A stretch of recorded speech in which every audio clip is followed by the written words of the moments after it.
Bab 320. Tunangan dengan nama belakang Huang.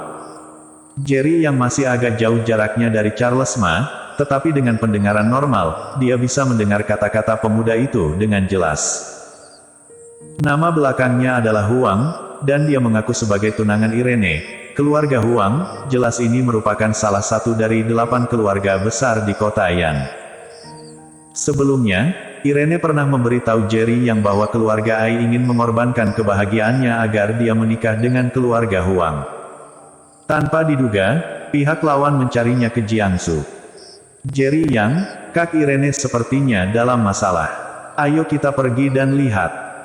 Dari kejauhan, Lesikin bisa merasakan suasana tegang. Di belakang Andi Huang, ada seorang pria parubaya dengan setelan hitam kipau. Sosoknya tidak sebesar Charles Ma, tapi auranya tidak kalah dengan Charles Ma, jelas merupakan seorang master. Bagaimanapun, mereka adalah generasi muda 8 keluarga besar kota Yan, memiliki master untuk melindungi mereka adalah hal yang wajar. Kenapa kamu datang? Saat Irene melihat Andi Huang, raut wajahnya menjadi sangat buruk.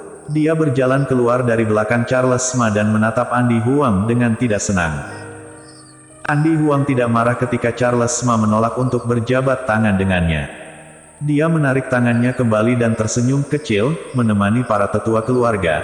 Aku datang ke Jiangsu untuk melakukan bisnis pribadi, dan mendengar bahwa kamu ada di sini, jadi aku datang untuk melihatmu. Kak Charles, kakak ipar, maaf, membuat kalian menunggu begitu lama. Pada saat ini, Jerry Yang dan Lesikin berjalan mendekat, kata Jerry Yang sambil tersenyum. Charles Ma dan Irene sedikit terkejut ketika dia menyapa mereka dengan Kak Charles dan kakak ipar. Tapi dengan cepat, keduanya mengerti maksud Jerry Yang. Tetapi ketika Andi Huang mendengar kata-kata Jerry Yang, dia yang tadinya bersikap ramah, dalam sekejap mata wajahnya terlihat sangat dingin. Bocah, kamu panggil Irene siapa? Andi Huang memicingkan matanya dan menatap Jerry Yang, suaranya terdengar sangat tajam. Dan pengawal di belakangnya sepertinya merasakan tekanan besar dari Jerry Yang, tanpa sadar menggerakkan kakinya, dan bergerak sedikit lebih dekat ke Andi Huang. Apakah karena kamu tidak bisa mengerti kata-kata manusia? Atau ada yang salah dengan telingamu? Jerry Yang berkata dengan datar, dan sudut bibirnya terlihat sinis. Kamu cari mati. Andi Huang sangat marah. Andi Huang, apa yang ingin kamu lakukan? Irene terlihat marah dan berdiri di depan Jerry Yang. Dia tahu identitas Jerry Yang, dan dia juga tahu kemampuan Jerry Yang, memang bisa mengabaikan Andi Huang. Namun, keluarga Huang di belakang Andi Huang akan membawa banyak masalah bagi Jerry Yang. Dia tidak ingin menjadi beban bagi orang lain karena urusan pribadinya sendiri. Irene, apakah kamu tahu apa yang kamu lakukan? Andi Huang memusatkan perhatian pada Irene, dan berkata dengan marah, kamu adalah tunanganku Andi Huang, tetapi kamu menggoda pria lain. Memprovokasiku, dan juga memprovokasi seluruh keluarga Huang. Kapan aku berjanji untuk menikah denganmu? Kata Irene marah. Hanya untuk pria ini. Andi Huang menunjuk Charles Ma dan bertanya dengan marah. Kamu belum menikah dan aku belum menikah, dengan siapa aku, apa hubungannya denganmu? Saat ini, Irene sangat kuat dan berinisiatif untuk meraih lengan Charles Ma. Apakah kamu tidak takut karena kamu akan membawa banyak masalah bagi keluarga Ai? Andi Huang menyipitkan matanya dan berkata, kata-katanya penuh dengan ancaman. Ternyata ada idiot lain yang mengandalkan keluarganya. Kata Jerry Yang sambil mencibir. Bocah, percaya atau tidak, aku tidak akan menimbulkan masalah jika aku membunuhmu di jalan. Andi Huang melotot marah. Mata Jerry Yang menjadi lebih dingin, apakah kamu tahu apa yang paling aku benci? Apa? Andi Huang bertanya tanpa sadar.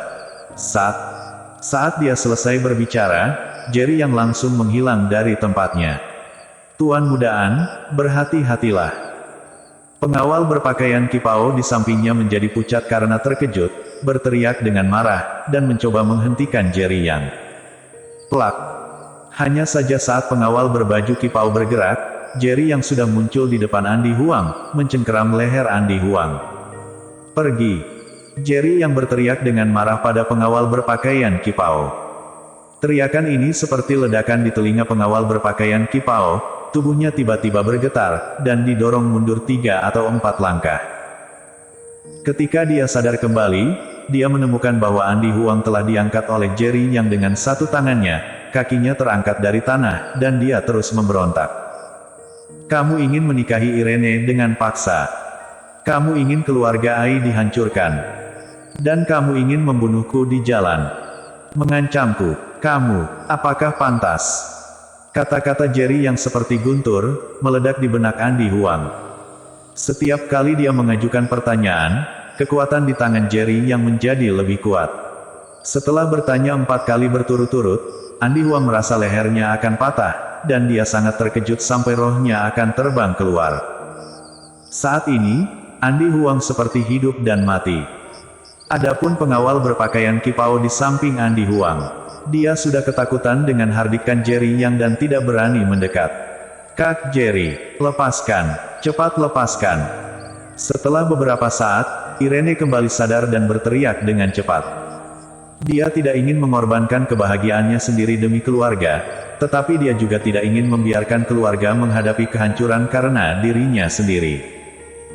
Selain itu, jika Jerry yang benar-benar membunuh Andy Huang, itu akan menimbulkan banyak masalah baginya. "Lexi, cepat bujuk Jerry yang..." Melihat Jerry yang tidak menanggapi, Irene dengan cemas meminta bantuan Lexi Qin. Lexi Qin juga baru kembali sadar, dan berkata dengan cemas, "Suamiku, cepat lepaskan. Kalau tidak, dia akan benar-benar mati." Mendengar suara Lexi Qin, mata merah Jerry yang berangsur-angsur kembali normal. "Karena Kak Irene, aku mengampuni nyawamu untuk saat ini." Jerry yang melambaikan tangannya, tubuh Andy Huang terlempar beberapa meter jauhnya, dan terjatuh cukup keras di atas tanah, terengah-engah seperti anjing mati. Tadi, hidup dan mati, hanya segaris tipis. Cukup lama, Andy Huang perlahan pulih. Tapi, masih ada bekas luka yang jelas di leher tempat di mana Jerry yang cengkram. "Periksa untukku, siapa bocah itu?" Melihat ke arah Jerry yang dan yang lainnya yang telah pergi, Andy Huang meraung dengan marah. Dia adalah salah satu dari 8 keluarga besar di kota Yan, keturunan langsung dari keluarga Huang. Jangankan di Jiangsu, bahkan di kota Yan, siapa yang berani memperlakukannya seperti ini? Seorang pemuda berusia 26-27 tahun, hampir membunuhnya. Ini mempermalukan dirinya. Saat ini, Jerry Yang dan rombongannya sudah memasuki restoran Beiyuanchun. Di ruangan VIP, Irene dalam suasana hati yang sangat tertekan, matanya agak merah, dan dia tidak mengatakan sepatah kata pun. Charles Ma duduk di sampingnya, tapi dia tidak tahu bagaimana menghiburnya. "Kak Irene, jangan sedih. Aku percaya, dengan adanya Kak Charles, tidak akan ada yang bisa menyakitimu." Lexi Qin meraih tangan Irene dan menghiburnya. Charles Ma berkata dengan cepat, "Benar-benar benar, aku pasti tidak akan membiarkan siapapun menyakitimu." Jerry yang juga membuka mulut berkata, "Kak Irene, jangan terlalu banyak berpikir, selama itu adalah sesuatu yang tidak ingin kamu lakukan, tidak ada yang bisa memaksanya." Irene menatap mereka dengan rasa terima kasih, dan berkata dengan mata merah, "Terima kasih. Ini sudah ditakdirkan untuk menjadi akhir yang tidak menyenangkan." Terakhir, saat akan pergi, tiba-tiba Irene berkata, "Besok, aku akan kembali ke kota Yan." Mendengar ini, semua orang terdiam. Kali ini, Irene datang ke Jiangsu demi David Qin. Sekarang, David Qin telah sadar, dan dia telah tinggal di sini cukup lama. Sekarang, sudah saatnya dia pergi. "Baik, aku dan Charles Ma besok akan mengantarmu," kata Jerry Yang. Dia tahu bahwa setelah Irene kembali ke kota Yan kali ini, dia mungkin benar-benar harus mematuhi pengaturan keluarga dan menikah dengan keluarga Huang. Meskipun dia ingin Charles Ma dan Irene bersama, dan bersedia menghadapi semua tekanan demi mereka. Tapi setiap orang berhak memilih, dan dia juga tahu orang seperti apa Irene itu. Jika dia mengambil keputusan, bahkan jika dia memimpin ribuan pasukan ke kediaman Ai, melamar untuk Charles Ma, dia tetap tidak akan mengubahnya pikiran. Kecuali, dia memutuskan untuk bersama dengan Charlemagne. Namun kini, hubungan keduanya jauh dari langkah membicarakan pernikahan.